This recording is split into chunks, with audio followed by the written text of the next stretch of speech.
Nos encontramos con el ministro de Medio Ambiente, Pablo Badenier, quien encabeza además este Consejo de Ministros. Pablo, muchas gracias por estar aquí, muy buenas noches. Buenas noches, Matías. Nos gustaría que nos explicara esta decisión, porque suena muy fuerte decir, lo que hizo el Consejo de Ministros anterior, hace 2 meses aproximadamente, tiene visos de ilegalidad. ¿De qué se trata para entenderlo, no en técnico, sino que qué ilegalidad pudo haber tenido esa decisión ministerial? No, ni un problema, Matías. Mira, este es un proyecto que se aprobó en mayo del 2011. Sí. Como todo proyecto aprobado, pueden presentarse recursos de reclamación tal como lo considera la normativa. Este proyecto recibió 35 recursos de reclamación, 34 de la comunidad y 1 del propio titular. Ya. Frente a estos recursos de reclamación, el Comité de Ministros tiene que resolverlos. El plazo legal para resolver los recursos de reclamación son 60 días. No obstante, como es conocido, pasaron 2 años y medio aproximadamente y no se han resuelto. Pero en lo sustantivo, donde nosotros tenemos la convicción de que esto vulnera la Ley de Procedimiento Administrativo y la Ley General de Bases del Medio Ambiente, es que estos recursos de reclamación tienen que abordarse integralmente y simultáneamente. Todos los recursos de reclamación, como por lo demás se ha hecho siempre desde que el sistema de evaluación de impacto ambiental existe. No es posible que algunos recursos de reclamación, en teoría ya resueltos, se puedan reclamar en tribunales de justicia y otros recursos de reclamación aún estén en sede administrativa. Lo razonable, lo de principio desde el punto de vista de la Ley de Procedimiento Administrativo, es que agotemos la instancia administrativa. Y si los recurrentes así lo estiman, puedan alegar en tribunal. Perdón, Matías. Sí. Más aún cuando lo que se acuerda es solicitar 2 estudios. Eso te iba a decir. Un estudio hidrológico y un estudio sobre el impacto sobre el medio humano, que son medidas, en definitiva, medidas de mejor resolver. Por lo tanto, si el Servicio de Evaluación Ambiental contrata esos estudios para resolver los 18 recursos pendientes, cabe la posibilidad de que con esos estudios tenga que volver a ver los recursos ya fallados, porque son algunos de las mismas materias. Incluso fueron algunos fallados por los tribunales de justicia y algunos aprobados, entiendo, por los tribunales de justicia. Sí, ¿no o sea, este proyecto, además, se presentaron recursos de protección en la Corte de Apelaciones de Puerto Montt, y después pasó a la Corte Suprema.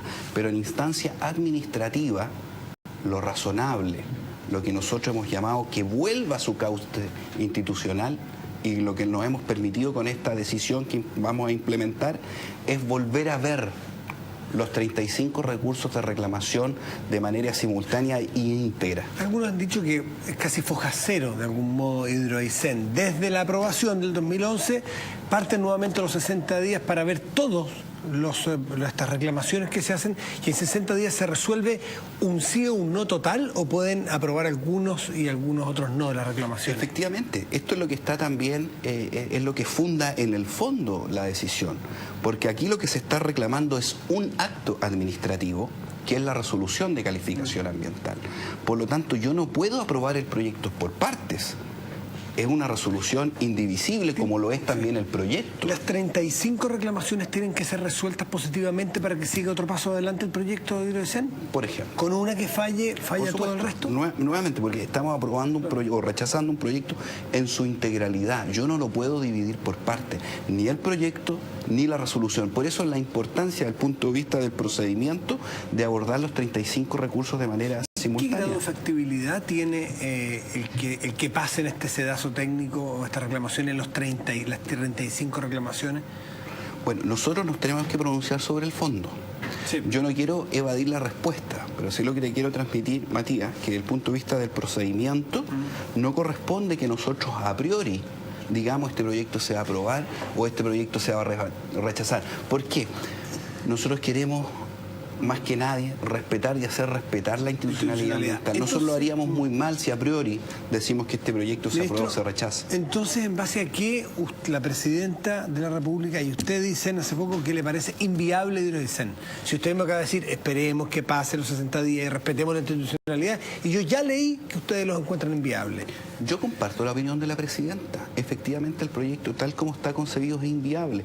Y es inviable justamente porque tiene 35 recursos de reclamación. Pero ¿y si los pasa todos? Que después de 2 años y medio no han sido abordados, no han sido, la pregunta, no han sido tratados. Un minuto usted dice que hay que respetar la institucionalidad y 2 minutos después dice yo creo que es inviable como está. Entonces quizás están haciendo perder tiempo, plata y qué sé yo, y foja cero de nuevo. Y tal como está concebido y en la etapa recursiva hoy día el proyecto efectivamente no es viable. Tenemos que abordar los 35 recursos de reclamación. ¿Me está queriendo decir que no van a pasar los 35? Corresponde. Tenemos que analizar los recursos de reclamación. No se ve fácil. Porque...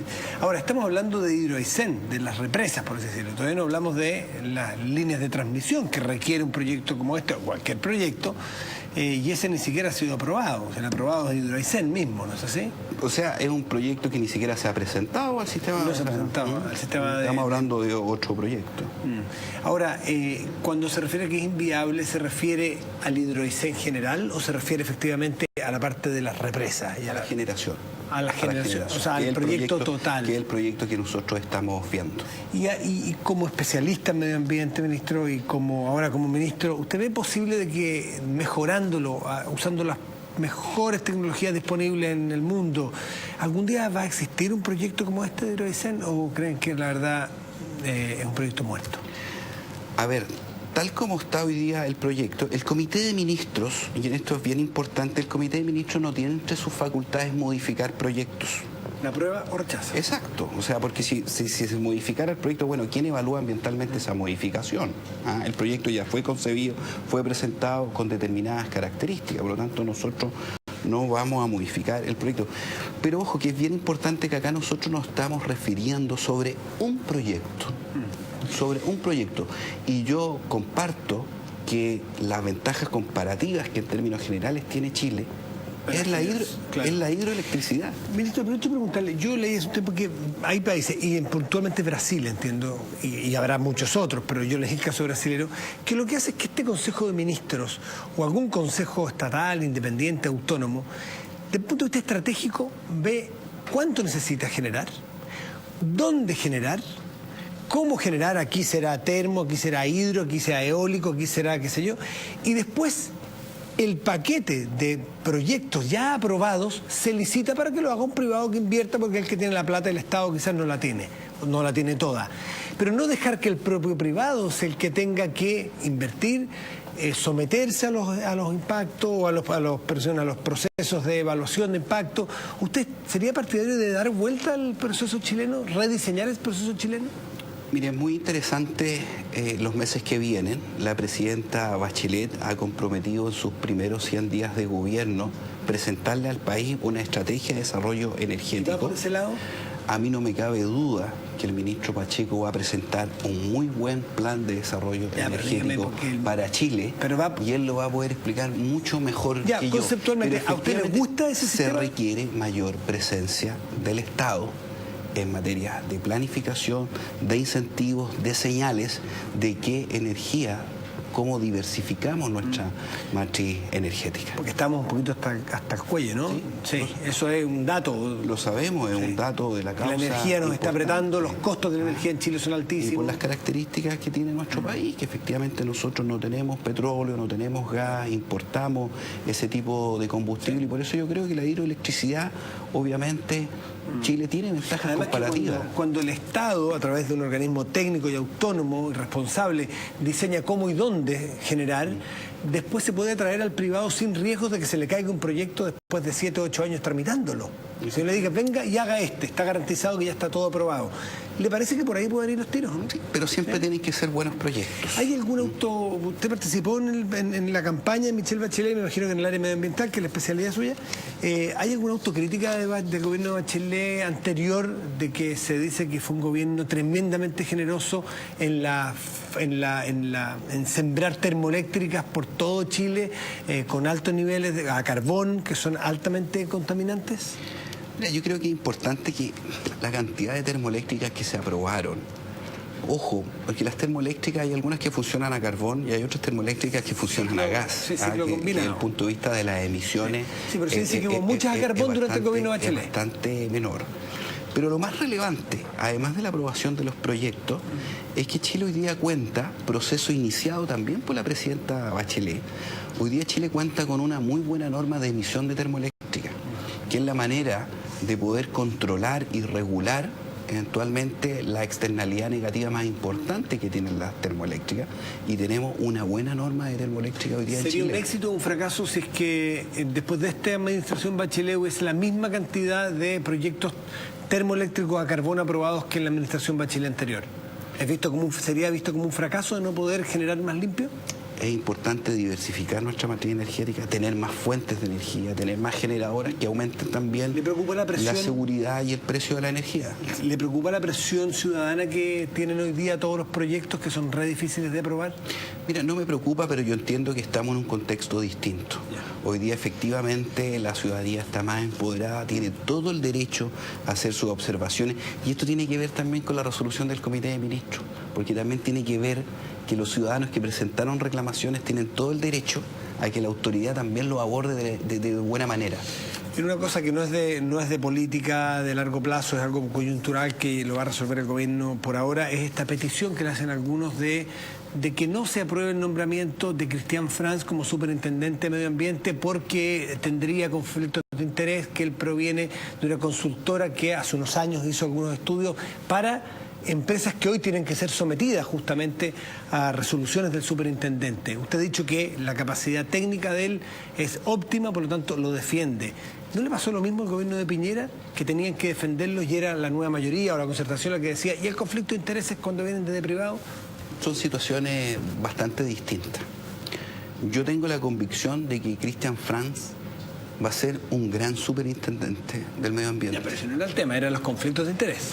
Yo valoro la experiencia de Cristian Franz en el ámbito público, pero también en el ámbito privado. Efectivamente, Cristian Franz fue, porque se desprendió, parte de los dueños de una 40% de una consultora. De una consultora que prestó servicio, asesoría ambiental, a Pascualama, a proyectos. Entiendo que estuvo, bueno. Pero Cristian Franz no es asesor ambiental de esas empresas. Por lo demás, debo también aclarar, Matías, que desde el año 2005 al año 2012 Cristian Franz estuvo en Estados Unidos, nada más ni nada menos que trabajando en el BID en salvaguardias ambientales. Por lo tanto, la verdad que ha sido bastante injusto y bastante falso algunas imputaciones que se le hacen al superintendente. Yo comparto con usted que lo importante es la capacidad técnica y qué sé yo, que nadie la ha cuestionado, pero es bastante similar a algunos cuestionamientos que hacían el bloque opositor entonces, algunos nombramientos del presidente Piñera entonces. Bastante similares. El superintendente Franz no es dueño de ninguna empresa. ¿40% de una consultora? De alguna empresa que haya presentado proyecto al sistema. Es parte de una propiedad de una empresa consultora que prestó asesoría. Va a seguir. Y ojo, y asesorías que no necesariamente tienen que ver con la tramitación de proyectos en el sistema de evaluación de impacto ambiental. ¿Va a seguir Cristian Franz? ¿Sí o sí? ¿Va a ser el superintendente? Va a ser un gran superintendente del medio ambiente. Ministro Pablo Badnier, ministro de Medio Ambiente, muchísimos temas nos quedan para seguir adelante, lo que tenga que ver con normativa para emisiones, por ejemplo en calefacciones, leña, se viene un invierno y sabemos que en el sur hay ciudades súper contaminadas, lo que pasa con el precio de la benzina y presiones para que baje el impuesto específico, lo que va a ser un incentivo para usar más los autos en Santiago. Muchísimos temas, pero el tiempo nos apremia, no será la última vez que esté aquí, ministro. Gracias por venir. Muchas gracias por la invitación, Matías. Muy bien.